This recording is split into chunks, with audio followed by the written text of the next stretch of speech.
আসসালামু আলাইকুম দর্শক, আশা করি আপনারা ভালো আছেন। নেক্সাস টেলিভিশনের স্বাস্থ্য বিষয়ক প্রতিদিনকার আয়োজন কেমন আছেন অনুষ্ঠানে আপনাদের স্বাগত জানাচ্ছি। আমি ডাক্তার মোহাম্মদ আনোয়ারুল আলম। স্বাস্থ্য সম্পর্কিত বিভিন্ন বিষয় নিয়ে আমরা কথা বলে থাকি। দর্শক, আজকে আমরা শিশুদের রোগ নিয়ে আসলে কথা বলতে চাই। জন্মগত ত্রুটি, এই বিষয়টা আমরা অনেকেই হয়তো জানি যে যে সমস্ত শিশু জন্ম নেয় আমরা প্রত্যাশা করি যে একটি সুস্থ স্বাভাবিক শিশুর জন্ম হবে, কিন্তু তারপরেও অনেক ক্ষেত্রেই আমরা দেখি যে জন্মগত কিছু ত্রুটি নিয়ে কিন্তু শিশুরা জন্মগ্রহণ করেন। এবং আমরা দেখছিলাম যে বিশ্বে আমরা একটা স্ট্যাটিস্টিক দেখছিলাম যে ৩৩ জনে বা যদি বলি ৩৩-৩৪ জনে একটি শিশু কিন্তু জন্মগত ত্রুটি নিয়ে জন্ম নেয়। এবং বিশ্বব্যাপী যে শিশু মৃত্যুর একটা অন্যতম কারণ কিন্তু এই জন্মগত ত্রুটি। আমরা আজকে যে বিষয়টা নিয়ে কথা বলতে চাই সেটি হচ্ছে যে শিশুদের মস্তিষ্ক এবং স্নায়ুতন্ত্রের যে জটিলতাগুলো সেগুলো নিয়ে আমরা কথা বলতে চাই। যে জন্মগতভাবে বিভিন্ন ধরনের মস্তিষ্ক এবং স্নায়ুতন্ত্রের যে সমস্ত জটিলতা হয় সেটা নিয়ে আমরা কথা বলবো। এবং এ বিষয়ে কথা বলবার জন্য আমাদের সাথে অনলাইনে যুক্ত আছেন ডাক্তার তোশিবা রহমান, শিশু বিশেষজ্ঞ, শিশু বিকাশ ও neurology clinic, Dhaka medical college ও হাসপাতাল। এবং আমাদের সাথে আরও রয়েছেন ডাক্তার মোহাম্মদ নেফাউর রহমান, সহকারী অধ্যাপক, পেডিয়াট্রিক নিউরোসার্জারি বিভাগ, national institute of neurosciences and হাসপাতাল। আপনাদের দুজনকে স্বাগত জানাচ্ছি। কেমন আছেন অনুষ্ঠানে? আশা করি ভালো আছেন। আলহামদুলিল্লাহ ভালো আছি। জি, ধন্যবাদ আপনাকে। দর্শক, আপনারাও চাইলে আলোচনায় আমাদের সাথে যোগ দিতে পারেন। যে সমস্যার কথা আমরা বললাম, যদি আপনাদের কোনো প্রশ্ন থাকে আমরা প্রশ্ন করতে পারেন। আমাদের যে অতিথিরা আছেন তারা চেষ্টা করবেন আপনাদের প্রশ্নগুলোর জবাব দেবার। আমরা আলোচনাটা শুরু করতে চাই। ডাক্তার তোশিবা, আপনাকে দিয়ে শুরু করি। আসলে প্রথমে যদি একটু আমরা জানি যে শিশুদের যে সমস্ত নিউরোলজিক্যাল যে সমস্ত সমস্যা হয়, কোন সমস্যাগুলো আপনারা বেশি পেয়ে থাকেন, যদি একটু বলেন আমাদের। প্রথমে নেক্সাস টেলিভিশনকে ধন্যবাদ জানাচ্ছি। আজকের আমার মনে হয় টাইটেলটা খুবই গুরুত্বপূর্ণ এবং সময় উপযোগী একটি টাইটেল।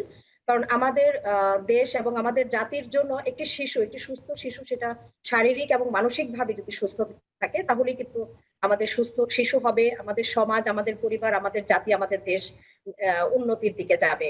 তো সেই জায়গা থেকে দেখা গিয়েছে যে বর্তমানে আমাদের নিউরোলজিক্যাল প্রবলেম এবং জন্মগত ত্রুটিগুলো কিন্তু দিনকে দিন অনেক বেশি বেড়ে যাচ্ছে। এবং গত কয়েক বছরের জরিপে যদি আমরা দেখি যে বর্তমানে আমরা 2024 সালে দেখা গিয়েছে এটার পার্সেন্টেজ এবং এটার শতকরা হার কিন্তু অনেক বেশি বেড়ে যাচ্ছে। আমাদের জন্মগত ত্রুটিগুলোর মধ্যে আমরা মেডিকেল কিছু এবং সার্জিক্যাল কিছু, এই দুই ভাগে ভাগ করে আমরা সাধারণত শিশুদের এই জন্মগত ত্রুটি বা স্নায়ুতন্ত্রের যে বিকাশজনিত সমস্যাগুলোকে আমরা ভাগ করে থাকি। এবং দেখা গিয়েছে একটা শিশুদের জীবন মানের সবচেয়ে গুরুত্বপূর্ণ অংশ হচ্ছে তার স্নায়ুর বিকাশ। এবং স্নায়ুর বিকাশের মধ্যে ব্রেইন, স্পাইনাল কর্ড, তার মাংসপেশির যে সূক্ষ্ম এবং স্থূল যে মাংসপেশিগুলোর যে কার্যক্ষমতা সেগুলো ঠিক আছে কিনা সেগুলোর দিকে আমরা নজর দিয়ে থাকি। এবং সারা বাংলাদেশে এবং গভর্নমেন্ট পর্যায়ে আমরা দেখছি যে 4 থেকে 5টা রোগ অনেক বেশি বেড়ে যাচ্ছে এবং আমরা এগুলো নিয়ে খুব বেশি কাজ করছি। তার মধ্যে সেরিব্রাল পলসি, যেটা কিনা ব্রেইনের একটা মস্তিষ্কের একটা সমস্যা। তারপরে দেখা যাচ্ছে autism spectrum disorder, attention deficient hyper activity disorder, যেটাকে আমরা বলে থাকি ছোট করে যে ADHD, মানে খুব অস্থির, চঞ্চল, অমনোযোগী বাচ্চা। এছাড়াও আছে এপিলেপসি রোগী, মানে খিঁচুনির হার বেড়ে যাচ্ছে দিনকে দিন, আমরা খিঁচুনি রোগী বলি। এবং সিনড্রোমের মধ্যে যেটা কিনা ক্রোমোজোমাল এবং জেনেটিক সমস্যা সম্বলিত একটি সিনড্রোম, সেটা হচ্ছে ডাউন সিনড্রোম। এছাড়াও কিছু সার্জিক্যাল আছে জন্মগত, যেমন স্পাইনা বাইফিডা। তারপরে জন্মের পরপরই শিশুদের আমাদের যে মাথার স্কাল আছে, যে খুলিটা আছে বোনসের হাড়ের যে খুলিটা, সেটা জন্মগত ভাবেই তৈরি হয় না। সেটা নিয়ে আমার মনে হয় আমাদের যে আরেকজন গেস্ট আছেন উনি হয়তো বলবেন। তো মেডিকেলের সেক্টর থেকে আমি বলবো যে আমরা ডাক্তার তোশিবা, একটু একজন দর্শক আছেন আমাদের সাথে, আমরা একটু প্রশ্নটা নেই তার। জি দর্শক, আপনার পরিচয় দিন, প্রশ্ন করুন। জি ম্যাডাম, আসসালামু আলাইকুম। আমি সুমন বলছিলাম মতিঝিল থেকে। জি জি, প্রশ্ন করুন দর্শক। জি ম্যাডাম, আমার ভাইয়ার বাচ্চার বয়স 5 বছর, জ্বর খিঁচুনি হয়েছিল, কিন্তু একবারই হয়েছে, 3-4 মিনিটের মতো ছিল। পরবর্তীতে কি খিঁচুনি হওয়ার সম্ভাবনা আবার আছে? জি ডাক্তার তোশিবা, প্রশ্নটা পেয়েছেন আশা করি। আপনি কি একটু রিপিট করবেন ডক্টর আনোয়ার? একজন দর্শক প্রশ্ন করেছেন যে তার ভাইয়ের একটা বাচ্চা 5 বছর বয়স, কিছুদিন আগে তার জ্বর এবং খিঁচুনি হয়েছিল। তো তিনি জানতে চাইছেন যে ভবিষ্যতে আবার ওটা হতে পারে কিনা। আচ্ছা, প্রথমত হচ্ছে যে জ্বর খিচুড়ি যেহেতু 5 বছর বয়সে হয়েছে, জি। আমরা প্রথম বলি যে এটা খিচুড়ি রোগটা আসলেই খারাপ, কিন্তু তার মধ্যে জ্বর খিচুড়িটা বলি হুম। খারাপের মধ্যে একটু ভালো, মানে আচ্ছা। খারাপ না, অত খারাপ না। আচ্ছা। সেটাকে আমরা বলে থাকি জ্বর খিচুড়ি। এবং 6 মাস বয়স থেকে 6 বছরের শিশুদের মধ্যে যদি জ্বরের সাথে খিচুড়ি হয় তাহলে খুব বেশি ভয় পাওয়ার নেই। আচ্ছা। কিন্তু তারপরেও আমরা কিছু রিস্ক ফ্যাক্টর থাকে, যেটাকে আমরা বলি কিছু জটিলতা যদি যে সমস্ত শিশুদের থাকে, যেমন প্রথমবার জ্বর খিচুড়ির সময়টা 15 মিনিটের বেশি সময় ধরে ছিল। এছাড়াও জন্মগত কোনো সমস্যায় হয়তো বাচ্চাটা ভুগছিল, যেমন আগেই 5 বছর বয়স কিন্তু তার আগে থেকে তার হয়তো বিকাশজনিত কোনো বিলম্বিত কোনো সমস্যা বা জন্মগত কোনো ত্রুটি নিয়ে জন্ম নিয়েছে কিনা, যদি এরকম কিছু না থাকে তাহলে আমি বলবো যে মিস্টার সুমন, আপনি যে কোশ্চেনটা করেছিলেন, আপনার বাচ্চার হয়তো পরবর্তীতে খিঁচুনি নাও হতে পারে, কিন্তু আপনি যেহেতু প্রথমবার জ্বর খিঁচুনি নিয়ে হয়তো কোনো ডক্টর দেখিয়েছেন, উনি হয়তো আপনাকে কিছু নিয়মাবলী দিয়েছে যে পরবর্তীতে জ্বর আসার সাথে সাথে আপনাকে জ্বরের চিকিৎসাটা এবং সেডিল ডায়াজেপাম বোর্ডের একটা ট্যাবলেট আছে, সেটা কিন্তু আপনাকে খাইয়ে দিতে হবে পর পর 3 দিন, 2 থেকে 3 বেলা করে হয়তো আপনাকে সেই নির্দেশনা দেওয়া আছে। তারপরও আমি বলবো যদি পরবর্তীতে জ্বর খিঁচুনি হয় এবং সেটার সময়কাল যদি আপনি দেখেন 5 মিনিটের বেশি সময় ধরে স্থায়ী আছে, তাহলে আপনি নিকটস্থ কোনো সরকারি মেডিকেল কলেজের জরুরি বিভাগ বা আপনার আশেপাশে যে কোনো এমবিবিএস ডক্টর আছে তার সঙ্গে যোগাযোগ করতে পারেন। জি, অসংখ্য ধন্যবাদ দর্শক ফোন করবার জন্য। ডাক্তার নেফাউর, আপনার কাছে একটু আসতে চাই। আপনি তো যেহেতু একজন নিউরোসার্জন, আপনার কাছে যে প্রশ্নটা করতে চাই সেটা হলো যে যে শিশুগুলো আসে আসলে যাদের মানে সার্জিক্যাল ট্রিটমেন্ট দরকার আছে, তো সাধারণত কোন রোগীগুলো আপনারা বেশি পেয়ে থাকেন, কি সিমটম নিয়ে আসে বা কি রোগ নিয়ে আসে, যদি একটু বলেন। ধন্যবাদ। ধন্যবাদ নেক্সাস টিভিকে। আজকের যে বিষয়গুলো নিয়ে আলোচনা করছে নিশ্চয়ই অনেক গুরুত্বপূর্ণ বিষয়। আমাদের কাছে মেডিসিন সাইডটা আপু বলে দিয়েছে, সার্জিক্যাল যে ডাক্তার নেফাউর, সমস্যাগুলো নিয়ে আসে। একটু আপনাকে একটু ইন্টারাপ্ট করি, একজন দর্শক আছেন, আমরা একটু ফোনটা নিয়ে নিই। ওকে। জি জি দর্শক, আপনার প্রশ্নটা করুন। না, লাইনটা বিচ্ছিন্ন হচ্ছে। জি ডাক্তার নেফাউর, আপনি বলুন। আমাদের কাছে সার্জিক্যাল যে সমস্যাগুলো নিয়ে আসে সেগুলোর মধ্যে সবচেয়ে বেশি কমন বা হাইড্রোকেফালাস বলে বা জল মাথা। আচ্ছা। বাচ্চার মাথায় পানি জমে মাথাটা হঠাৎ করে বড় হয়ে যেতে থাকে। জি। এই বড় হয়ে যাওয়াটাকে আমরা হাইড্রোকেফালাস বা জল মাথা বলি। আমরা অনেক সময় রাস্তাঘাটেও দেখি, বিভিন্ন জায়গায় দেখি, দেখা যাচ্ছে একটা ছোট্ট শিশুর মাথা হঠাৎ করে আস্তে আস্তে বড় হতে হতে অনেক বড় হয়ে যাচ্ছে। হুম হুম। এইগুলা সঠিক সময়ে যদি অপারেশন না করা যায় শিশুর বিকাশটা ঠিক মতো হয় না। আচ্ছা। কারণ আমাদের ব্রেনটার ডেভেলপমেন্টটা ছোট সময়ে হয়, সেই সময় ব্রেনের মাইলিনেশন থেকে শুরু করে যতগুলো ডেভেলপমেন্ট সেই অল্প বয়সেই শুরু হয়। জি। সেই বয়সে যদি মাথায় পানি থাকে, সেটার চাপ যদি অতিরিক্ত থাকে, তখন মাথার ব্রেনটা যেমন আস্তে আস্তে ক্ষয়ে যেতে থাকে, মাথার বাইরের যে আবরণ স্কাল যেটা হাড্ডি সেটাও আস্তে আস্তে ক্ষয়ে যেতে থাকে। আচ্ছা। এই মাথার চাপের কারণে বাচ্চার বিভিন্ন উপসর্গ হয়। হুম। আর আরেকটা যে রোগ, কমন রোগ নিয়ে আসে, সেটা স্পাইনা বাইফিডা, হুম। যেটা কোমরের পিছনে জন্মগতভাবে বাচ্চার কোমরের পিছনে হুম। টিউমার থাকে, আচ্ছা। যেটাকে মাইলোমেনিনগোসিল বলে আর লাইপোমাইলোমেনিনগোসিল বলে। এই রোগগুলো আবার প্রতিরোধ করা যায় আচ্ছা। আমরা যদি কিছু গর্ভাবস্থায় কিছু নিয়ম কানুন মেনে চলি, গর্ভাবস্থায় কিছু ওষুধ সাজেস্ট করি, তাহলে এই রোগগুলো প্রতিরোধ করা যায়। আচ্ছা। তাহলে কিছু কিছু এই রোগগুলা আমাদের কাছে যেহেতু কমন আসতেছে, আমরা চাইলে প্রতিরোধ করতে পারি। তাছাড়া আর অন্যান্য অসুখের মধ্যে আছে বাচ্চাদের ব্রেন টিউমার, হুম। স্পাইনাল টিউমার, হুম। বাচ্চাদের ময়া ডিজিজ, যেগুলোর কারণে বাচ্চারা স্ট্রোক করে। আচ্ছা। এছাড়া আপু বলছে বাচ্চাদের খিঁচুনি সার্জিক্যাল সমস্যা নিয়ে আসে কিছু কিছু। আচ্ছা। এছাড়া আর যে সমস্যা নিয়ে আসে ফ্রন্টোনেজাল এনকেফালোসিল, নাকের এদিক দিয়ে দেখা যাচ্ছে ব্রেন বের হয়ে আসছে, আবার পিছনের দিক দিয়ে ব্রেন বের হয়ে যাচ্ছে, এটাকে এনকেফালোসিল রোগ বলে। জি। আবার দেখা যায় জন্মগতভাবে বাচ্চার মাথার হাড্ডিগুলো জোড়া লেগে গেছে, বয়সের আগে হাড্ডি জোড়া লেগে গেলে হুম। অ্যাবনরমাল হেড শেপ হয়, আচ্ছা। এটাকে ক্রেনিওসাইনোস্টোসিস বলে। এইসব রোগ নিয়েও আমাদের কাছে আসে। এর একটু মধ্যে কিছু রোগগুলো আমরা প্রতিরোধ করতে পারি। জি, একটা জিনিস একটু জানতে চাই ডাক্তার নেফার, সেটা হলো যে আসলে এই যে ত্রুটিগুলো হচ্ছে, যদি আপনি যেই ত্রুটিগুলোর কথা বলছিলেন, এটা কোন সময় বোঝা যায় আসলে, মানে বা কিভাবে আমরা বুঝবো? আমরা এটা বোঝার জন্য যেমন অ্যানোমালি স্ক্যান বলে, যেটা আসলে 22 সপ্তাহ পরে, বাচ্চা পেটে থাকা অবস্থায় 22 সপ্তাহ পরে অ্যানোমালি স্ক্যান আল্ট্রাসোনোগ্রাম যদি করা যায়, সেই ক্ষেত্রে অনেক সময় দক্ষ সনোলজিস্ট হলে উনি রিকমেন্ড করতে পারে এই বাচ্চার মাথায় পানি জমছে। তখন দেখা যায় যে মাথার ভেন্ট্রিকল গুলো এনলার্জ হয়ে গেছে, মাথায় পানি জমছে। এরকম আমাদের কাছে অনেক রোগী আসে যে ডাক্তার আমার বাচ্চা পেটে আছে কিন্তু মাথায় পানি জমছে, আমরা কি এটাকে প্রেগন্যান্সি থেকে কন্টিনিউ করবো? আমরা ইউজুয়ালি সাজেস্ট করি অন্য কোনো অ্যানোমালি না থাকলে আপনি প্রেগন্যান্সিটা কন্টিনিউ করুন, বাচ্চা হওয়ার পরে আমরা মাথায় পানি জমার চিকিৎসা করব। এছাড়া পিঠে যে লাইপোমাইলোমেনিনগোসিল এগুলো জন্মের মানে বাচ্চা পেটে থাকা অবস্থায় ভালো সনোলজিস্টদের বোঝা যায়, কিন্তু অন্যান্য অসুখগুলো বোঝা যায় না, যেমন ক্রেনোসাইনোস্টোসিস, তারপরে ময়া ময়া অথবা ব্রেন টিউমার, এগুলো বোঝা যায় না। কিন্তু এগুলো বোঝা যায় স্পাইনা বাইফিডার কারণে যে লাইপো বা মাইলো এবং হাইড্রোকেফালাস, এগুলো বোঝা যায় বাচ্চা পেটে থাকা অবস্থায় যদি আমরা স্ক্যান করি, ভালো সনোলজিস্ট দিয়ে স্ক্যান করাই। তাহলে এটা আসলে একটা জরুরি বিষয় যে একটা অ্যানোমালি স্ক্যানের কথা আপনি বলছিলেন, তাহলে 22 সপ্তাহের পরে এটা আসলে মানে আমার মনে হয় যে করা উচিত। মানে সেটা কি সবার করা উচিত নাকি মানে স্পেশাল কারো ক্ষেত্রে করে দেখা উচিত?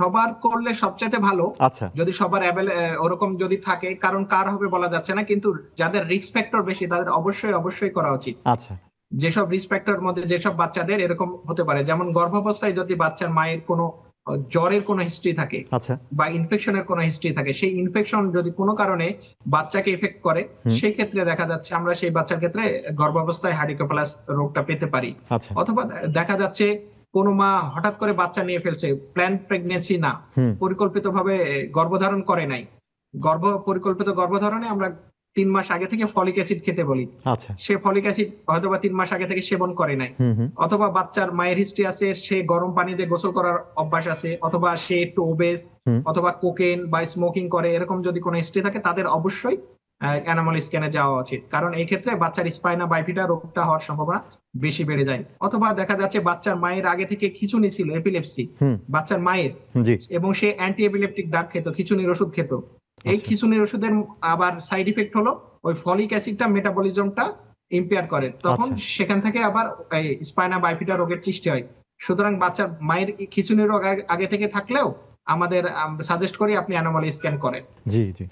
তাহলে আসলে যে মা সন্তান নিচ্ছেন আসলে তাহলে আগে কি ওষুধপত্র খায় সেটা একটা খুব ইম্পর্টেন্ট, আমার মনে হয় যে জরুরি, কারণ যখন বাচ্চা যখন গর্ভে আসবে তখন এই ওষুধের কিছু প্রভাব আছে, এটাও আসলে একটু আমাদের চিন্তা করা উচিত বা সচেতনতার জায়গা আছে। ডাক্তার তোশিবা, আপনার কাছে আসি, যে সেটা আপনি যে সমস্যাগুলো বললেন, আমরা যদি শুরুতেই এই এপিলেপসির বিষয়টা একটু আসি, এইটা নিয়ে আমরা একটু জানতে চাই। এটা খুব কমন আপনি বলছিলেন আমাদের দেশে, তো এটার বিষয়ে যদি আমাদের একটু বলেন আপনি। ধন্যবাদ। এপিলেপসি অনেক সময় দেখা যায় আইসোলেটেড এপিলেপসি, মানে খিঁচুনি বা মৃগী রোগ আমরা যে রোগটাকে বলি, আমাদের গ্রামে গঞ্জে সাধারণত দেখা যায় যে খুব ম্যাল প্র্যাকটিস হয়, জেনে ধরা বা বলা হয় যে কোনো অভিশপ্ত কারণে হয়তো বা এরকম হচ্ছে। এখন দেখা যায় যে প্যারামেডিক্যাল অথবা কবিরাজ দিয়ে বা ঝাড়ফুঁক করে কিন্তু মানে কিছু মিথ আছে, আসলে ভুল ধারণা আছে মানুষের মধ্যে, কিছু ভুল ধারণা আছে। জি জি, অবশ্যই ভুল ধারণা আছে, এবং আমাদের সুশীল সমাজেও কিন্তু অনেক ভুল ধারণা আছে। তো এপিলেপসি অনেক সময় দেখা যায় আইসোলেটেড এপিলেপসি, শুধুমাত্র খিঁচুনি বা মৃগী রোগ, বাচ্চাটার অন্যান্য সবকিছু ভালো আছে। দেখা গিয়েছে কোনো কারণে হয়তো তার ফ্যামিলি হিস্ট্রি পজিটিভ ছিল, কোনো জেনেটিক কারণে হয়তো সে শুধুমাত্র এপিলেপসি বা মৃগী রোগে ভুগছে।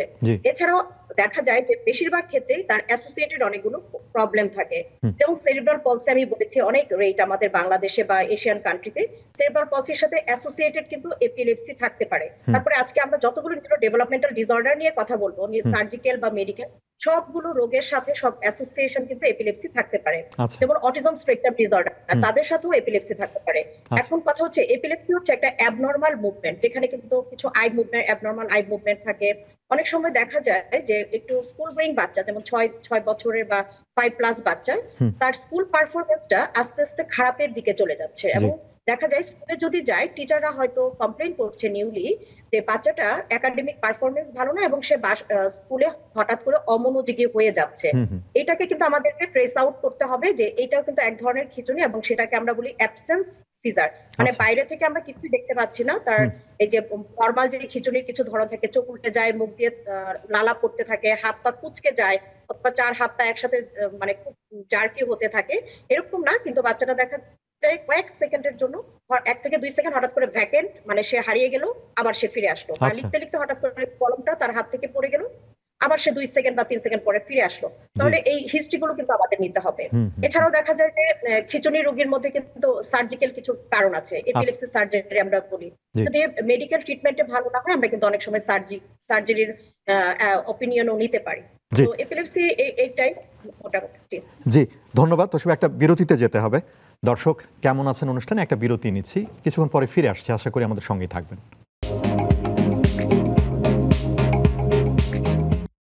দর্শক কেমন আছেন অনুষ্ঠানে আরও একবার স্বাগত জানাচ্ছি। আজকে আমরা যে বিষয়টা নিয়ে কথা বলছি, শিশুর মস্তিষ্ক ও স্নায়ুতন্ত্রের বিভিন্ন জটিলতা নিয়ে আমরা কথা বলছি, জন্মগত যে নিউরোলজিক্যাল ত্রুটি সেগুলো নিয়ে কথা বলছি, এবং এ বিষয়ে কথা বলবার জন্য আমাদের সাথে যুক্ত আছেন ডাক্তার তোশিবা রহমান, শিশু বিশেষজ্ঞ, শিশু বিকাশ ও neurology clinic, Dhaka medical college হাসপাতাল। আমাদের সাথে ডাক্তার মোহাম্মদ নেফাউর রহমান রয়েছেন, তিনি সহকারী অধ্যাপক, পেডিয়াট্রিক নিউরোসার্জারি বিভাগ, national institute of neuro sciences and হাসপাতাল। ডাক্তার তোশিবা, আপনার কাছে একটু আসি। সেটি হচ্ছে যে আপনি কিন্তু বলছিলেন, আমরা যে একটু আগে আলোচনা করছিলাম, যে রোগগুলো হয়, আপনারা নিউরোলজিক্যাল যে সমস্ত সমস্যা শিশুদের পেয়ে থাকেন, মানে অনেক ক্ষেত্রে হয়তো বাবা মা বা যারা অভিভাবক আছে তারা বুঝতে পারেন না।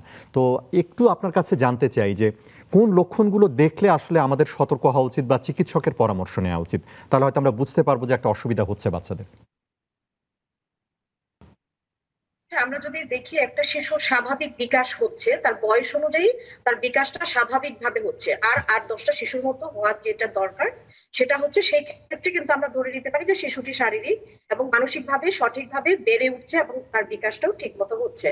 যদি দেখি যে না, তার বয়স হয়ে গিয়েছে কিন্তু অন্যান্য স্বাভাবিক বাচ্চার মতো তার হাঁটা চলা, কথা, জ্ঞান বুদ্ধি বা স্কুল পারফরমেন্স বা তার সোশ্যাল কনটেক্সটে বা তার ফ্যামিলিতে যেভাবে অন্য কারোর সাথে কমিউনিকেশন করা, তার সাথে ইন্টারাকশন করা, অন্যদের সাথে নিজের মনের ভাবটা প্রকাশ করা, এগুলো তার মধ্যে ডিফিকাল্টিজ হচ্ছে, তবে কিন্তু আমরা ধরে নিব যে কোনো একজন শিশু বিশেষজ্ঞ, চাইল্ড নিউরোলজি অথবা বিকাশ বিশেষজ্ঞর কাছে যেতে হবে। তো প্রথমে আমরা যেটা করি, বিকাশ রিলেটেড আমরা কয়েকটা ডোমেইনে ভাগ করি। যেমন আমরা জ্বর হলে কি করি, জ্বর হলে আমরা একটা থার্মোমিটার এবং টেম্পারেচার মাপি, যে কোথায় মাপতে হবে সেটাও আমরা জানি। ঠিক তেমনি কয়েকটা প্যারামিটার আছে একটি শিশুর বিকাশটাকে নির্ণয় করার জন্য। প্রথমত, একটি শিশু জন্মের সাথে সাথেই কিন্তু আমরা তার বিকাশটাকে নির্ণয় করতে পারি। অনেকে মনে করতে পারে যে একটি শিশু জন্মের সাথে সাথে তার জ্ঞান বুদ্ধি বিকাশ কিভাবে হয়। এখন আমরা যারা নিউরোলজি নিয়ে কাজ করি তারা কিন্তু আমরা বুঝতে পারি জাস্ট আফটার বার্থ কিন্তু একটা শিশুর কিছু প্যারামিটার আছে যা দেখে আমরা বুঝতে পারি যে শিশুটি শারীরিক মানসিকভাবে এবং নিউরোলজিক্যালি একদমই ওকে আছে। তো জন্মের সাথে সাথে যদি কোনো শিশু চিৎকার করে কান্না করে, এটা কিন্তু খুবই ইম্পর্টেন্ট। এটাকে আমরা ফার্স্ট ক্রাই কে আমরা বলি ফার্স্ট স্পিচ, মানে তার জীবনের প্রথম কথা। এবং এই যে সে কান্নাটা করলো, এতে করে তার ব্রেইনের অক্সিজেন সাপ্লাই এবং তার লাংস এর যে অক্সিজেন সাপ্লাই সেটা কিন্তু এস্টাবলিশড হলো। তার মানে শিশুটির যে সারা শরীরে তার ইন্টারনাল অর্গানে সবকিছুর সিস্টেম কিন্তু শুরু হয়ে গেল। তাহলে এটা এদিকে আমরা প্রথম মনোযোগ দেব। তারপরে দেখবো যে বাচ্চাটার সাকিংটা কেমন। মানে একটা শিশুর কাজে হচ্ছে, নবজাতক একটা শিশুর কাজে হচ্ছে শুধু খাওয়া, ঘুম আর হচ্ছে টয়লেটিং। তাহলে কি হচ্ছে, যদি সে খাওয়ার সময় সে যখন চুষে মানে সাক করে, তার স্ট্রংটা কেমন, সে ঠিক মতো চুষতে পারে কিনা, সে সারাদিনে 6 থেকে 7 বার পেশাব করছে কিনা, তার 4 হাত পায়ের মুভমেন্ট ঠিক আছে কিনা, যে কোনো একটা শব্দ হলেই সে হঠাৎ করে কেঁপে উঠছে কিনা, তার মানে তার কান ঠিক আছে। এছাড়াও এই শিশুটা, ডাক্তার তোশিবা, একজন দর্শক আছে, আমরা একটু ফোনটা নিয়ে নিই।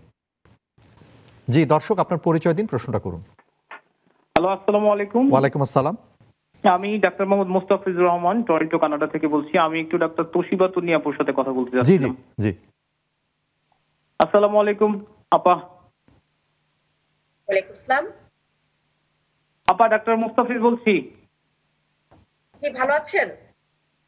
জি আলহামদুলিল্লাহ ভালো আছি। আমার দুইটা প্রশ্ন ছিল। জি জি, প্রশ্ন করুন। একটা প্রশ্ন হচ্ছে, শিশুদের নিউরোলজিক্যাল কিংবা বিকাশজনিত ত্রুটি কিভাবে একজন মা আর্লি এজে ডায়াগনোসিস করতে পারবে অথবা বুঝতে পারবে। আর দ্বিতীয় প্রশ্নটা হচ্ছে, বিশেষ শিশুদের জন্য বিশেষ চিকিৎসা ব্যবস্থা, আই মিন অটিস্টিক চিলড্রেনদের জন্য যে স্পেশাল ট্রিটমেন্ট এবং থেরাপি, এগুলো প্রান্তিক পর্যায়ে নিয়ে যাওয়ার জন্য কি ধরনের গাইডলাইন আমাদের প্রয়োজন? জি জি, অসংখ্য ধন্যবাদ। ডাক্তার তোশিবা, প্রশ্ন দুটো পেয়েছেন আশা করি। ওনার প্রথম প্রশ্নটা ছিল যে প্রান্তিক লেভেলে আমরা কিভাবে একজন প্যারেন্টস কিভাবে খুব আর্লি ওকে বুঝতে পারবে শিশুটির বিকাশ বিলম্বিত হচ্ছে কিনা। আমরা কিন্তু এগুলো নিয়ে আলোচনাটা এটা দিয়ে শুরু করেছিলাম। দেখেন, জন্মের আমরা যে ডোমেইন গুলো খেয়াল করছিলাম, একজন নিউরোলজিস্ট হতে পারে বা নিউরোলজিস্ট যদি তাকে অ্যাসেস করে, তাহলে এই ডোমেইন গুলো আমরা দেখতে পারি। তারপরে এই শিশুটি যখন ওই যে লাইট, আমি কানের কথা বলে ফেলেছি যে কান ভালো আছে, আমরা নিউবর্ন বেবি বুঝতে পারলাম। তারপরে দেখা যায় যে শিশুকে আমরা যদি কোনো লাইটের ঘরে বা সূর্যের আলোর যখন একদম ডাইরেক্টে আমরা তাকে রাখি, চোখটাকে একটু ছোট ছোট করে ফেলে। আবার যখন দেখা যায় শিশুটাকে মুখ করে একটু অন্ধকারে নিচ্ছি, সে কিন্তু চোখটাকে একটু আবার ব্লিঙ্ক করে বা বন্ধ করে ফেলে। তখন আমরা বুঝতে পারি তার লাইট রিফ্লেক্সটা ঠিক আছে, তার মানে তার দৃষ্টি শক্তি ঠিক আছে। এরপরে শিশুটি যে কান্না করছে, সে পেট ব্যথা হলো কান্না করছে, টয়লেট করলো কান্না করছে, খিদা লাগলো কান্না করছে, এই যে তার ক্রাই, এটা তার স্পিচ, এবং সে বুঝাচ্ছে যে আমার খিদা পেয়েছে বা আই এম নট ওকে। হ্যাঁ, তাহলে আমরা বুঝতে পারছি যে তার কগনিশন লেভেল, মানে তার বুদ্ধিমত্তা, এটা দিয়ে আমরা জাজ করতে পারি। এছাড়াও শিশুদের আরো কিছু রিফ্লেক্স আছে, যেমন আমরা অনেক সময় এভাবে কোলে নিয়ে যদি একটু হাতটা নামিয়ে ফেলি, তাদের 4 হাত পা কিন্তু এরকম করে ওঠে, এরকম একটা জার্কি মুভমেন্ট হয়। এটাকে আমরা নিউনাটোলজিস্ট বা পিডিয়াট্রিশিয়ানরা আমরা বলি মরো রিফ্লেক্স। এটা যাদের খুব ভালো থাকে, স্ট্রং থাকে, তাহলে আমরা বুঝি যে বাচ্চাটা স্বাভাবিক আছে। এইগুলো নিউবর্নের আমরা বিকাশ কিভাবে বুঝবো, খুব একদম খুব আর্লি পিরিয়ডে। এছাড়াও 3 থেকে 4 মাস বয়স হয়ে গিয়েছে শিশুটি যদি দেখি আমরা শিশুটির ঘাড় শক্ত করতে পেরেছে এবং তাকে আমরা এরকম খাড়া করে যদি নেই, তাহলে কিন্তু তার ঘাড়টা একদম স্টেডিলি সে হোল্ড করে রাখতে পারছে। এছাড়াও 4 মাস হয়ে গেছে, শিশুটির সামনে আমরা কোনো একটা খেলনা যখন তাকে অফার করবো, সে হাতটা বাড়িয়ে খেলনাটাকে রিচ করার চেষ্টা করে, তাহলে আমরা বুঝবো তার হাড় শক্ত হলো, সেটা হলো তার স্থূল মাংসপেশি, এবং হাত বাড়াচ্ছে সেটা হলো তার সূক্ষ্ম মাংসপেশির কাজগুলো সঠিকভাবে হচ্ছে, এবং যেটা কিনা আমাদেরকে ইন্ডিকেট করে যে নিউরোলজিক্যালি বাচ্চাটা ভালো আছে। এছাড়াও 3 থেকে 4 বছর বয়সে তাহলে তার স্পিচ কি হবে, কগনিশন কি হবে, সেটা হবে যে সে উ আ এ এই যে এই সাউন্ড গুলো, কুইং সাউন্ড গুলো, এগুলো করতে থাকবে। এবং কগনিশন বলতে সে মায়ের সাউন্ড শুনে কান্নাটা বন্ধ করবে, বা মা যখন কথা বলে বা তাকে কোলে নেয়, তখন সে একটু বুঝাই যায় সে খুব মানে সিকিউর ফিল করছে, এটাই তার বুদ্ধিমত্তা এবং স্পিচ। এছাড়াও শিশুটি যখন 1 বছর বয়স, আমি একটু স্কিপ করে গেলাম মাঝখানে বয়স, 1 বছর বয়স হয়ে যায়, তখন দেখা যাবে যে শিশুটি কোনো ফার্নিচার ধরে বা কারো 2 আঙ্গুল ধরে ধরে হাঁটতে পারছে খুব সুন্দর করে। এবং 1 বছর হয়ে গেছে, বাচ্চাটা এক শব্দ বলতে পারছে 18 থেকে 20টা বা 30টা থেকে 40টা, এবং সেই শব্দগুলো অবশ্যই হবে অর্থপূর্ণ শব্দ। যেমন মাকে দেখলেই মা বলবে, বলকে দেখলেই বল, পুতুলকে দেখলেই পুতুল, বা পানিকে দেখলে পানি। এগুলোকে আমরা অনেক সময় দেখা যায় দা দা দা, মা মা মা, না না না বলতে থাকে শিশুরা। তখন প্যারেন্টসটা মানে ভয় না পেয়ে বরং বুঝে ফেলে যে শিশুটি হয়তো স্পিচ ভালো আছে, মামাকে ডাকছে, নানাকে ডাকছে, তার বুদ্ধিমত্তা অনেক ভালো। আসলে সেই সাউন্ড গুলো হচ্ছে ব্যাবলিং সাউন্ড, এটা সব শিশুই করবে। এটা একটা ফরেনার বাচ্চাও করবে, বাঙালি বাচ্চাও করবে, আরাবিয়ান বাচ্চাও করবে। তার মানে এই নয় যে সে বাবাকে দেখলে বাবা বলছে, এটা তার স্পিচ। আমি যেটা বলতে চাচ্ছি যে অর্থপূর্ণ শব্দ হতে হবে। নানাকে দেখলেই নানা বলছে, বাবাকে দেখলেই বাবা, বলকে দেখলেই বল, মামাকে দেখলে মামা, মাকে দেখলে মা। সেইগুলো যদি হয় তখন বলবো যে স্পিচের ক্ষেত্রে বিকাশজনিত তার কোনো সমস্যা নেই। এছাড়াও 18 মাস থেকে 2 বছর বয়সটা খুবই ক্রুশিয়াল পিরিয়ড, এই জন্যই যে এই বয়সে এসে কিন্তু আমরা বুঝতে পারি তার নিউরো ডেভেলপমেন্টাল ডিসঅর্ডার গুলো তার ডেভেলপ করছে কিনা। যেমন অটিজম স্পেকট্রাম ডিসঅর্ডার, জানি না আমরা এমন কেউ হয়তো বা নাই। অটিজম স্পেকট্রাম ডিসঅর্ডার কিন্তু 18 মাস থেকে দেখা যায় 2 বছরের মধ্যে তাদের যে বেসিক যে সিমটম গুলো, কোর সিমটম গুলো চলে আসে। যেমন শিশুটি 18 মাস থেকে 2 বছর হয়েছে, 2 শব্দ জোড়া লাগিয়ে কথা বলতে পারছে না, অথবা ওই বয়সেই তার অর্জিত দক্ষতাগুলো হারিয়ে ফেলছে। আগে হয়তো পয়েন্টিং করতো, এটা সেটা বা অর্থপূর্ণ কথাগুলো বলতো, এখন সেগুলো হারিয়ে ফেলেছে।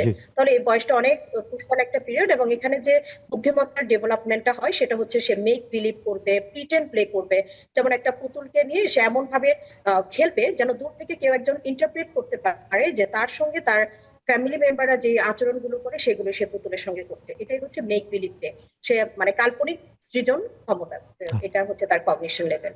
তাহলে এই হচ্ছে মোটামুটি বিকাশের যে ধাপগুলো 2 বছর বয়স পর্যন্ত। আমার মনে হয় ডক্টর মুস্তাফিজ যে প্রশ্নটা অ্যান্সার আমি দিতে পেরেছি। উনি আরেকটা প্রশ্ন করেছিলেন যে প্রান্তিক লেভেলে আমরা এগুলো কিভাবে পৌঁছাতে পারি। এই ক্ষেত্রে আমি বলবো এখানে আমাদের শুধু ডক্টরদের না, আমাদের এখানে পলিসি মেকিং এর কিছু বিষয় আছে। আমাদের এখানে হেলথ মিনিস্ট্রি বা মেডিকেল সিস্টেমটাকে চেঞ্জ করা, মেডিকেল এডুকেশনাল যে সিস্টেম সেগুলোকে আরো স্ট্রং করতে হবে। যেমন আমরা যদি একটু সিলেবাসে ঢুকিয়ে দিই মেডিকেল সায়েন্সে যে একটা শিশু নর্মাল বিকাশের ধাপটা কি, আমরা যদি নর্মালটা শুরু থেকে জানতে পারি প্রাইমারি লেভেল থেকে, তাহলে কিন্তু আমরা অ্যাবনর্মাল গুলো বুঝতেই পারবো যে এই বয়স হয়েছে আসলে তো শিশুটা করছে না, তাহলে হয়তো বা আমাদের ওয়ার্নিং কিছু সাইন আসছে।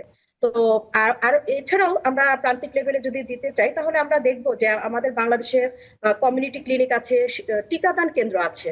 এরকম কোনো গ্রাম বা জেলা উপজেলা সদর নাই যেখানে একটা শিশুকে টিকা দেওয়া হচ্ছে না। কারণ আমরা টিকাদান কেন্দ্রে যদি আমরা একটা পোস্টার আকারে বা লিফলেট আকারে যদি দিতে পারি শিশুর স্বাভাবিক বিকাশের যে ধাপগুলো, অ্যাটলিস্ট আমরা 10 মাস পর্যন্ত দিতে পারি।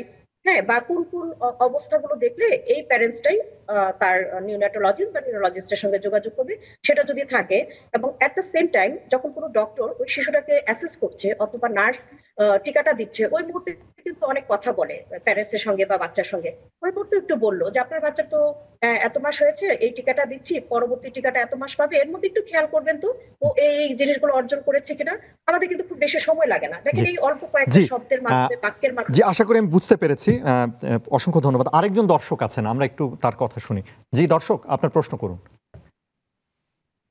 না, দর্শক নেই। জি, আরো একটা বিরতিতে যেতে চাই আমরা। দর্শক কেমন আছেন অনুষ্ঠান আরেকটা বিরতিতে যাচ্ছি, ফিরছি কিছুক্ষণ পরে। দর্শক, বিরতি নিয়ে ফিরে এলাম কেমন আছেন অনুষ্ঠানে। আমরা কথা বলছি শিশুর মস্তিষ্ক ও স্নায়ুতন্ত্রের বিভিন্ন জটিলতা নিয়ে, এবং এই বিষয়ে আমাদেরকে জানাচ্ছেন ডাক্তার তোশিবা রহমান, শিশু বিশেষজ্ঞ। আমাদের সাথে রয়েছেন paediatric neurosurgeon doctor Mohammad Nefaur Rahman. Doctor Nefaur Rahman, আপনার কাছে আসি। আপনি কিছু সার্জিক্যাল কিছু সমস্যার কথা আমাদের বলছিলেন, যেমন স্পাইনা বাইফিডা বা যেগুলো বলছিলেন। তো এই রোগগুলোর ক্ষেত্রে যেটার সার্জারি দরকার, আসলে কোন সময়ে অপারেশনগুলো করা উচিত? সার্জারি প্রথমে বলে নি, হাইড্রোকেফালাস, যেটা হাইড্রোকেফালাস বা জল মাথা বড় হয়ে যাওয়া, এটা আমরা বলি অ্যাজ আর্লি অ্যাজ পসিবল, যত দ্রুত সম্ভব এটা অপারেশন করে ফেলা উচিত। এই কারণে অপারেশন করে ফেলা উচিত কারণ ছোট বয়সে বাচ্চার ব্রেন ডেভেলপ করে। ব্রেন ডেভেলপমেন্টের একটা গুরুত্বপূর্ণ ধাপ হলো মাইলিনেশন। ব্রেনের মধ্যে এক ধরনের মাইলিন প্রোটিন আছে, চর্বি জাতীয় এক ধরনের, সেটা জমে, এটাতে বাচ্চার বুদ্ধি ভিত্তিক বিকাশ, অন্যান্য বিকাশে হেল্প করে এই মাইলিনেশনের কারণে। যদি আমরা অপারেশন দেরিতে করি তাহলে মাইলিনেশন ডিলে হয় এবং বাচ্চা শারীরিকভাবে প্রতিবন্ধী হতে থাকে, বুদ্ধিভিত্তিক ভাবে প্রতিবন্ধী হতে পারে। এছাড়া বেশি পানি হয়ে গেলে মাথায় অনেক চাপ দিয়ে, আপু যেটা বলছিল খিঁচুনি রোগ, খিঁচুনি রোগেরও এই হাইড্রোকেফালাস থেকে খিঁচুনি রোগের সৃষ্টি হতে পারে। আরেকটা যে বিষয় হলো, মাথায় যখন পানির অনেক চাপ বেড়ে যাবে তখন মাথার ভিতরে যে রক্তনালীগুলো আছে সেই রক্তনালীগুলোকেও এই পানি চাপ দিতে থাকবে, তখন রক্তনালীগুলো সংকুচিত হয়ে যাবে এবং ব্রেনটা আস্তে আস্তে ন্যারো হতে হতে একদম ব্রেনটা অনেক সময় ভ্যানিশ হয়ে যায়, যেটা সিভিয়ার হাইড্রোকেফালাসের পর্যায়ে পড়ে। সুতরাং হাইড্রোকেফালাস হলে যত দ্রুত সম্ভব as early as possible operation করে ফেলানো উচিত। আর স্পাইনা বাইফিডার মধ্যে দুইটা, একটা আছে মাইলোমেনিনগোসিল আর একটা আছে লাইপোমাইলোমেনিনগোসিল। মাইলোমেনিনগোসিল পিঠের পিছনে পানির একটা থলথলে থলি থাকে, যেটা জন্মগতভাবে বাচ্চার পেটে হয়। বাচ্চার যখন হয় তখন মায়ের পেটে থেকে নিয়ে আসে এবং ওর ভিতরে কিছু নার্ভ টিস্যু থাকে, এক্সপোজ নার্ভ, কোনো কারণে ফেটে গেলে মাথার পানি, যে সিএসএফ বলি যেটাকে আমরা, ওটা ওই দিক দিয়ে ঝরতে থাকে। এরকম যদি ঘটনা ঘটে, পিছনে যদি মাইলোমেনিনগোসিল থাকে এবং সেটা ফেটে যায়, তাহলে দ্রুত অপারেশন করতে হয়। আমাদের বইপত্রে বলে এটা 36 ঘন্টার মধ্যে অপারেশন করতে হয়, না হলে ওখানে জার্ম, যে জীবাণু আছে, ইনোকুলেশন হয়ে মেনিনজাইটিস এসব রোগের সৃষ্টি করে, যেটা পরবর্তীতে বাচ্চাকে মৃত্যুর দিকে নিয়ে যায়। জি, আসছে আপনার কাছে একজন দর্শক আছেন আমাদের সাথে। জি দর্শক, আপনার প্রশ্নটি করুন। হ্যালো, আসসালাম। ওয়ালাইকুম আসসালাম। আমি তাজনুর, দিনাজপুর থেকে। জি, আমার ছেলের, হ্যালো দর্শক, আপনার টেলিভিশনের ভলিউমটা কমিয়ে নিন, তারপর প্রশ্নটা করুন। আমার ছেলের মানে কোনো কিছু, আর মানে এখন থেকে ওজন কেজি, আর ওর ফিটে থাকে, মানে সবসময়। আচ্ছা, প্রশ্নটা পেয়েছি দর্শক, আমি প্রশ্নটা পেয়েছি আসলে। আমি একটু ডাক্তার তোশিবা আপনার কাছে আসি। একজন দর্শক ফোন করেছেন যে 11 বছর বয়স তার শিশুর, খুব সবসময় খুব বিরক্ত থাকে, রাগী থাকে, মেজাজ খুব বেশি। তো এইটা কোনো মানে একটা সমস্যা কিনা আসলে এটা উনি জানতে চাচ্ছেন, যে খিটখিটে মেজাজ, সবসময় বিরক্ত থাকে। এই প্রশ্নটা একদমই কমন আমাদের শিশুদের বেলায়, এই প্রশ্নটা একদমই কমন। শিশু কথা শুনতে চায় না, শিশু অতি চঞ্চল, নিজের মতো করে চলে, আমার কথা শুনে না, খিটে মেজাজ, অতিরিক্ত রাগ জেদ করে।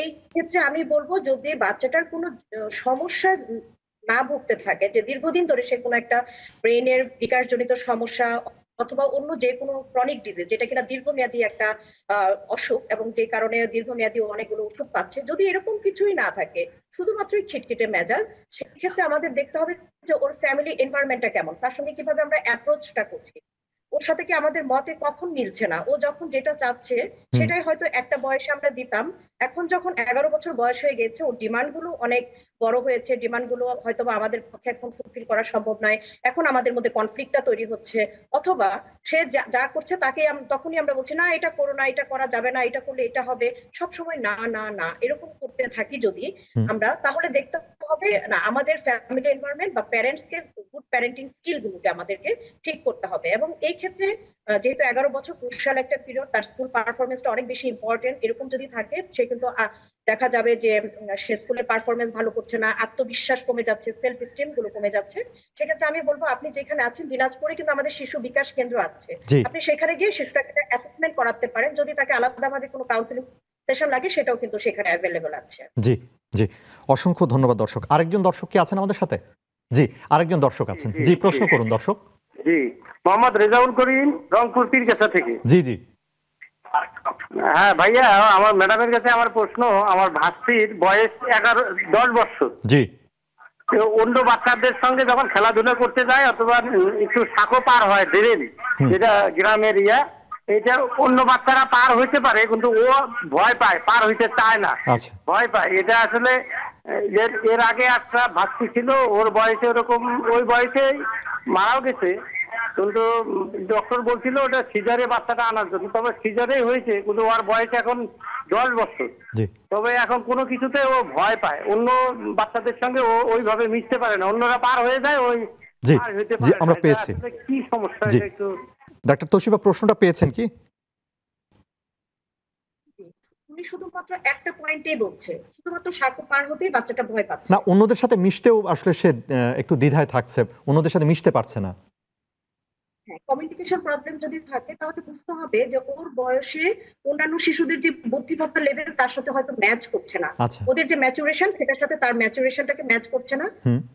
প্রশ্ন যদি আরো কয়েকটা করতে পারতাম যে এই শিশুটা তার বয়সে, তার চেয়ে বয়সে কম, তাদের সাথে তার ম্যাচিংটা কেমন, যদি দেখা যায় যে তাদের সাথে তার ম্যাচিং, কমিউনিকেশন, খেলাধুলা, পেয়ার রিলেশন, বন্ধুত্ব স্থাপন সেটা ঠিক আছে, তখন বুঝতে হবে যে তার আইকিউ লেভেলটাকে আমাদের একটু অ্যাসেস করতে হবে।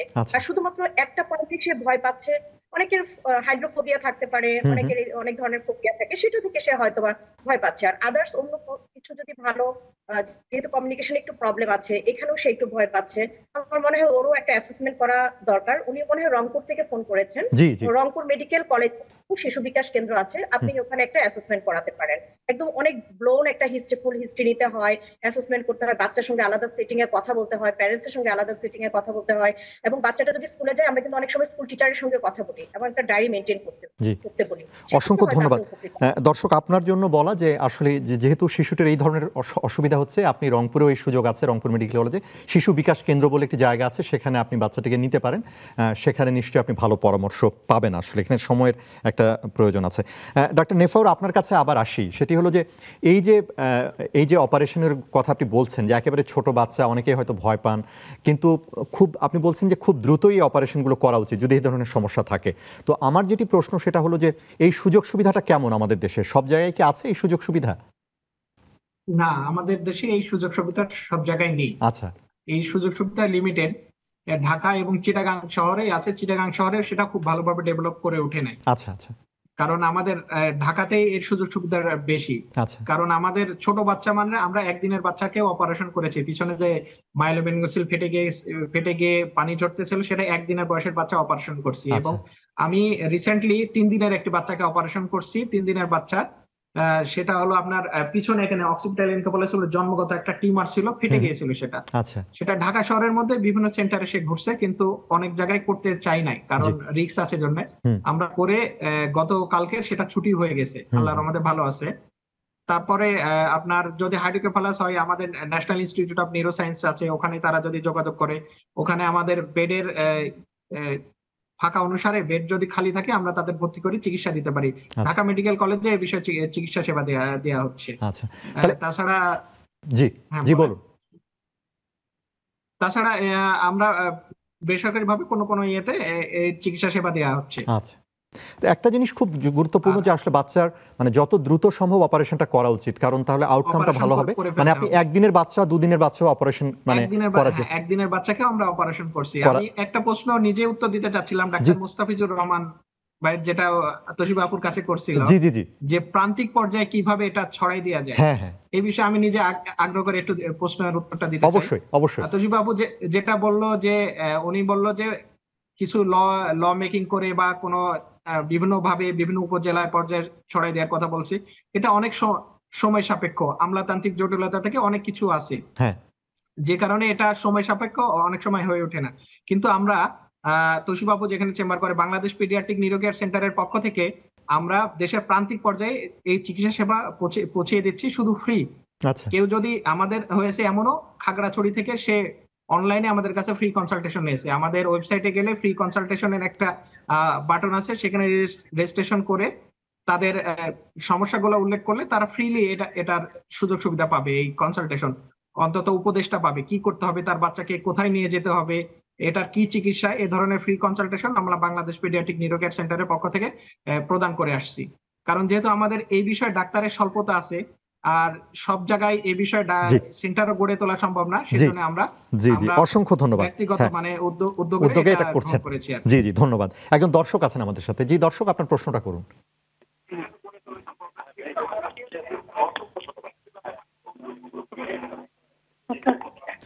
দর্শক, আপনার টেলিভিশনের ভলিউমটা আগে কমিয়ে নিন, কমিয়ে নিয়ে প্রশ্ন করুন। হ্যালো, আসসালামু আলাইকুম। ওয়ালাইকুম আসসালাম। স্যার, আমার 8 বছর মেয়ে, বুঝছেন? জি।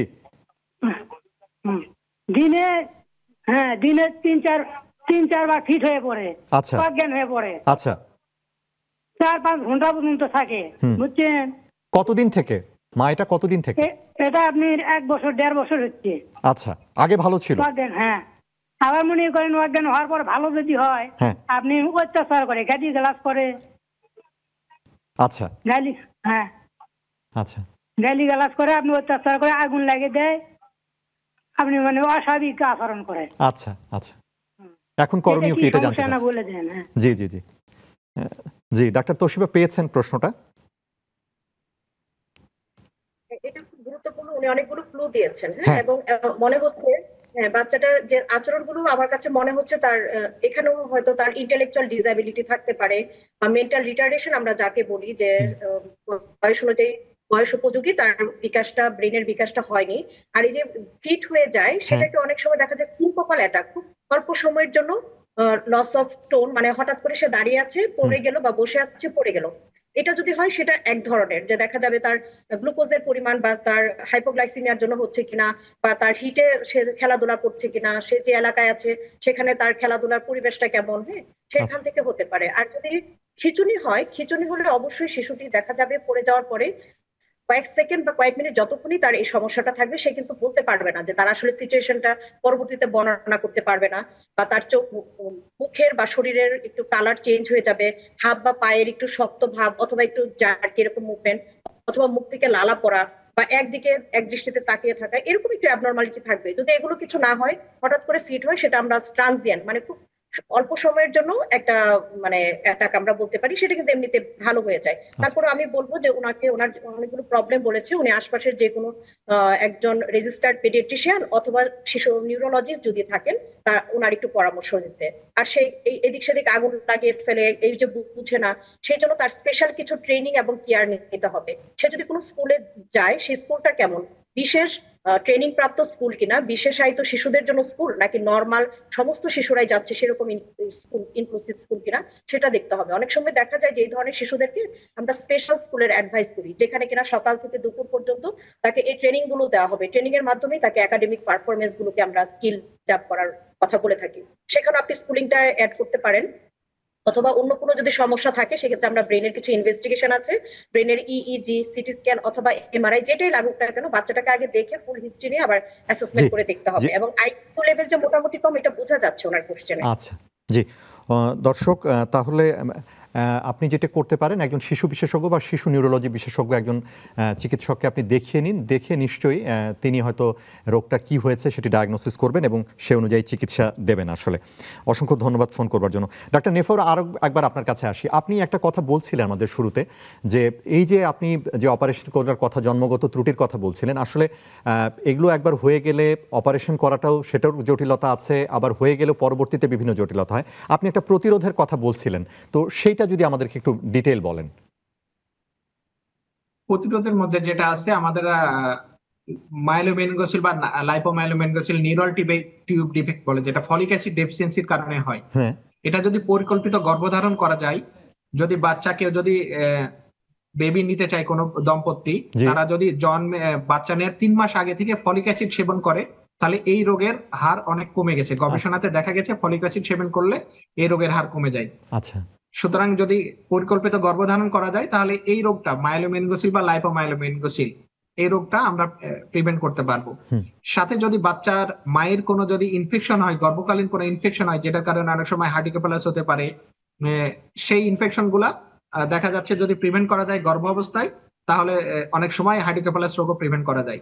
তাছাড়া বাচ্চা হওয়ার পরে, বাচ্চা প্রিমেচুর বেবিদের অনেক সময় হাইপোথিক ইসচেমিক ইনকেফালোপ্যাথি অথবা মেনিনজাইটিস এনকেফালাইটিস কিছু রোগ হয়। এসব কারণে বাচ্চাদের মাথায় পানি জমতে পারে। আমরা যদি এগুলা প্রিভেন্ট করতে পারি, এই রোগগুলা প্রতিরোধ করতে পারি, হওয়ার সাথে সাথে বাচ্চা যদি সঠিক চিকিৎসা নিশ্চিত করতে পারি, তাহলে এই হার্ডিকোপ্যালাস রোগটা কমে যায়।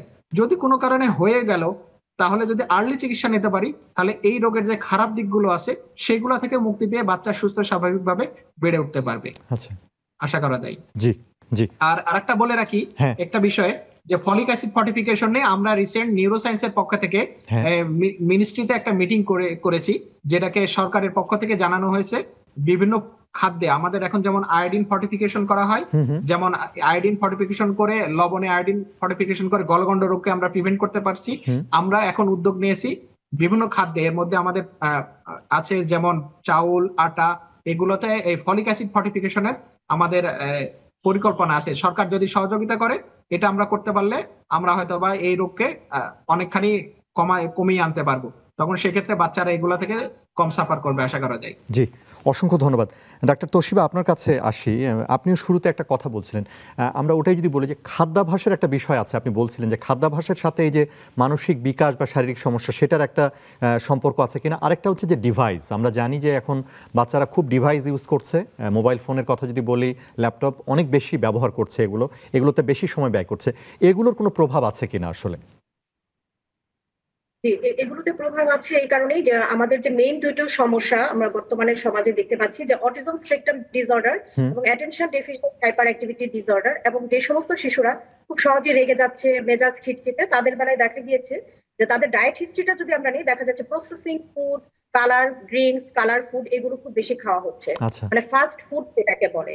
এবং এই ফুডগুলোতে এমন কার্বোনেটেড থাকে এবং বিভিন্ন প্রিজারভেটিভ ইউজ করা হয়, টেস্টিং সল্ট জাতীয় বিভিন্ন কেমিক্যাল যে ইউজ করা হয়, এগুলো দেখা যায় যে শিশুদের হাইপার অ্যাক্টিভিটি বাড়িয়ে দেয়, মনোযোগ কমিয়ে দেয়। এবং যে সমস্ত শিশুরা সাধারণত দেখা যায় এই ধরনের রোগে ভুগে, তাদেরকে কিন্তু আরো বেশি ত্বরান্বিত করে তাদের সমস্যাগুলোকে। তখন মেডিসিনে কোনো কাজ করে না, থেরাপি গুলো কোনো কাজ করে না, অ্যাডভাইস গুলো কোনো কাজ করে না। তাহলে ডায়েটের অবশ্যই একটা রোল আছে, ভাইটাল রোল। আমরা কিন্তু এই ধরনের শিশুদেরকে আমরা একটু ডায়েট মডিফিকেশন করে এবং এগুলোকে একদম অফ করে দিতে বলি। আর ইলেকট্রনিক ডিভাইস যেটাকে আমরা বলছি, সেটা দেখা যাচ্ছে যে এই রোগগুলো নাই, কিন্তু তারপরেও দেখা যাচ্ছে যে শিশুটি স্বাভাবিকভাবে বিকাশ হওয়ার কথা, তার কোনো ব্রেইনের সমস্যা নাই, স্নায়ুতন্ত্রের কোনো সমস্যা নাই, অটিজম না, এডিএইচডিও না, কিন্তু শিশুটা দেখা যাচ্ছে যে অন্য শিশুর সাথে তাল মিলিয়ে চলতে পারছে না, বা তার স্কুল পারফরমেন্স আস্তে আস্তে কমে যাচ্ছে, তার ইন্টারেস্ট কমে যাচ্ছে অন্য শিশুর সাথে মেশা বা সোশ্যাল গ্যাদারিং এ তার কারোর সাথে ইন্টারাকশন করা। তাহলে দেখা যাবে, তাহলে আমি বলতে পারি যে ইলেকট্রনিক ডিভাইস সেটারও কিন্তু বিশাল বড় একটা রোল আছে এই নিউরো ডেভেলপমেন্টাল ডিসঅর্ডারের কারণগুলোকে আরো বেশি ত্বরান্বিত করার জন্য। এবং আমরা আমাদের ট্রিটমেন্ট প্ল্যানে কিন্তু সবসময় সর্বপ্রথমেই রাখি যে কোনো ইলেকট্রনিক ডিভাইস গুলোকে অফ রাখতে হবে এবং এই ডায়েট মডিফিকেশনে জাঙ্ক ফুড গুলোকে অফ করতে হবে। অসংখ্য ধন্যবাদ। আমাদের সময় একেবারেই শেষ, একদম শেষের দিকে। ডাক্তার তোশিবা রহমান, ধন্যবাদ জানাচ্ছি আপনাকে এবং ডাক্তার মোহাম্মদ নেফাউর রহমান আমাদের সাথে আলোচনায় যোগ দেওয়ার জন্য।